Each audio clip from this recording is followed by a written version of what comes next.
बोलो शंकर भगवान की जय। आपका दिन मंगलमय हो। शिव जी आप पर सदैव कृपया बनाए रखें। चलो कथा सुनाते हैं। किसी नगर में एक धनी व्यापारी रहता था। दूर दूर तक उसका व्यापार फैला हुआ था। नगर के सभी लोग उस व्यापारी का सम्मान करते थे।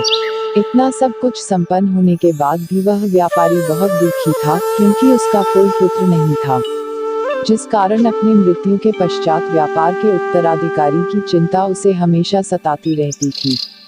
पुत्र प्राप्ति की इच्छा से व्यापारी प्रत्येक सोमवार भगवान शिव की व्रत पूजा किया करता था और शाम के समय शिव मंदिर में जाकर शिव जी के सामने घी का दीपक जलाया करता था। उसकी भक्ति देखकर मां पार्वती प्रसन्न हो गई और भगवान शिव से उस व्यापारी की मनोकामना पूर्ण करने का निवेदन किया। भगवान शिव बोले, इस संसार में सबको उसके कर्म के अनुसार फल की प्राप्ति होती है।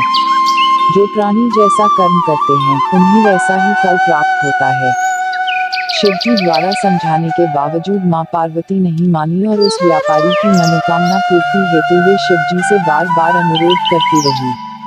अंततः माता के आग्रह को देखकर भगवान भोलेनाथ को उस व्यापारी को पुत्र प्राप्ति का वरदान देना पड़ा। वरदान देने के पश्चात भोलेनाथ मां पार्वती से बोले, आपके आग्रह पर मैंने पुत्र प्राप्ति का वरदान तो दे दिया, परंतु इसका यह पुत्र 16 वर्ष से अधिक समय तक जीवित नहीं रहेगा। उसी रात भगवान शिव उस व्यापारी के स्वप्न में आए और उसे पुत्र प्राप्ति का वरदान दिया और उसके पुत्र के 16 वर्ष तक जीवित रहने की भी बात बताई। भगवान के वरदान से व्यापारी को खुशी तो हुई, लेकिन पुत्र की अल्पायु की चिंता ने उस खुशी को नष्ट कर दिया। व्यापारी पहले की तरह सोमवार के दिन भगवान शिव का विधिवत व्रत करता रहा। कुछ महीनों के बाद उसके घर एक अति सुंदर बालक ने जन्म लिया और घर में खुशियां ही खुशियां भर गई। बहुत धूमधाम से पुत्र जन्म का समारोह मनाया गया, परंतु व्यापारी को पुत्र जन्म की अधिक खुशी नहीं हुई, क्योंकि उसे पुत्र की अल्पायु के रहस्य का पता था। जब पुत्र 12 वर्ष का हुआ तो व्यापारी ने उसे उसके मामा के साथ पढ़ने के लिए वाराणसी भेज दिया। लड़का अपने मामा के साथ शिक्षा प्राप्ति हेतु चल दिया। रास्ते में जहाँ भी मामा भांजे विश्राम हेतु रुकते, वहीं यज्ञ करते और ब्राह्मणों को भोजन कराते। लंबी यात्रा के बाद मामा भांजे एक नगर में पहुँचे। उस दिन नगर के राजा की कन्या का विवाह था, जिस कारण पूरे नगर को सजाया गया था। निश्चित समय पर बारात आ गई, लेकिन वर का पिता अपने बेटे के एक आंख से काने होने के कारण बहुत चिंतित था।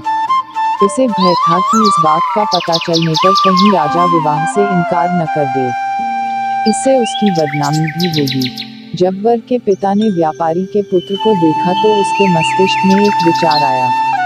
उसने सोचा क्यों न इस लड़के को दूल्हा बनाकर राजकुमारी से विवाह करा दूं।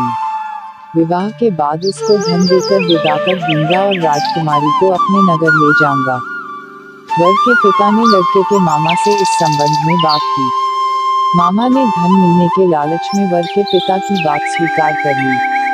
लड़के को दूल्हे का वस्त्र पहनाकर राजकुमारी से विवाह कर दिया गया। राजा ने बहुत सारा धन देकर राजकुमारी को विदा किया। शादी के बाद लड़का जब राजकुमारी से साथ लौट रहा था तो वह सच नहीं छिपा सका और उसने राजकुमारी के ओढ़नी पर लिख दिया, राजकुमारी तुम्हारा विवाह मेरे साथ हुआ था, मैं तो वाराणसी पढ़ने के लिए जा रहा हूँ और अब तुम्हें जिस नवयुवक की पत्नी बनना पड़ेगा वह कान्हा है। जब राजकुमारी ने अपनी ओढ़नी पर लिखा हुआ पढ़ा तो उसने कान्हे लड़के के साथ जाने से इनकार कर दिया। राजा को जब ये सब बातें पता लगी तो उसने राजकुमारी को महल में ही रख लिया। उधर लड़का अपने मामा के साथ वाराणसी पहुंच गया और गुरुकुल में पढ़ना शुरू कर दिया। जब उसकी आयु 16 वर्ष की हुई तो उसने यज्ञ किया। यज्ञ के समाप्ति पर ब्राह्मणों को भोजन कराया और खूब अन्न वस्त्र दान किए। रात को वह अपने शयन कक्ष में सो गया। शिव के वरदान के अनुसार शयनावस्था में ही उसके प्राण पखेरु उड़ गए। सूर्योदय पर मामा मृत भांजे को देखकर रोने पीटने लगा। आसपास के लोग भी एकत्र होकर दुख प्रकट करने लगे। लड़के के मामा के रोने विलाप करने के स्वर समीप से गुजरते हुए भगवान शिव और माता पार्वती जी ने भी सुने। माता पार्वती ने भगवान से कहा, प्राणनाथ, मुझे इसके रोने के स्वर सहन नहीं हो रहे। आप इस व्यक्ति के कष्ट को अवश्य दूर करें। भगवान शिव ने माता पार्वती के साथ अदृश्य रूप में समीप जाकर देखा तो भोलेनाथ माता पार्वती से बोले, यह तो उसी व्यापारी का पुत्र है जिसे मैंने 16 वर्ष की आयु का वरदान दिया था। इसकी आयु पूरी हो गई है।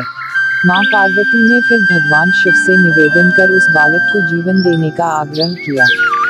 माता पार्वती के आग्रह पर भगवान शिव ने उस लड़के को जीवित होने का वरदान दिया और कुछ ही पल में वह जीवित होकर उठ बैठा। शिक्षा समाप्त करके लड़का मामा के साथ अपने नगर की ओर चल दिया। दोनों चलते हुए उसी नगर में पहुंचे जहां उसका विवाह हुआ था। उस नगर में भी यज्ञ का आयोजन किया। समीप से गुजरते हुए नगर के राजा ने यज्ञ का आयोजन देखा और उसने तुरंत ही लड़के और उसके मामा को पहचान लिया। यज्ञ के समाप्त होने पर राजा मामा और लड़के को महल में ले गया और कुछ दिन उन्हें महल में रखकर बहुत सा धन वस्त्र आदि देकर राजकुमारी के साथ विदा कर दिया। इधर भूखे प्यासे रहकर व्यापारी और उसकी पत्नी बेटे की प्रतीक्षा कर रहे थे। उन्होंने प्रतिज्ञा कर रखी थी कि यदि उन्हें अपने बेटे की मृत्यु का समाचार मिला तो दोनों अपने प्राण त्याग देंगे, परंतु जैसे ही उसने बेटे के जीवित वापस लौटने का समाचार सुना तो वह बहुत प्रसन्न हुआ। वह अपनी पत्नी और मित्रों के साथ नगर के द्वार पर पहुंचा।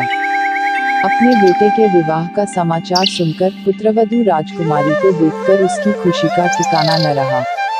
उसी रात भगवान शिव ने व्यापारी के स्वप्न में आकर कहा, हे श्रेष्ठी, मैंने तेरे सोमवार के व्रत करने और व्रत कथा सुनने से प्रसन्न होकर तेरे पुत्र को लंबी आयु प्रदान की है। पुत्र की लंबी आयु जानकर व्यापारी बहुत प्रसन्न हुआ। शिव भक्त होने तथा सोमवार का व्रत करने से व्यापारी की सभी मनोकामनाएं पूर्ण हुई। इसी प्रकार जो भक्त सोमवार का विधिवत व्रत करते हैं और व्रत कथा सुनते हैं उनकी सभी इच्छाएं पूरी होती हैं। बोलो शिव शंकर भगवान की जय। आप पर सदैव कृपा बनाए रखें। वीडियो अच्छी लगी हो तो एक लाइक शेयर सब्सक्राइब जरूर करना। Bye bye, thanks for watching. अगली वीडियो में मिलते हैं।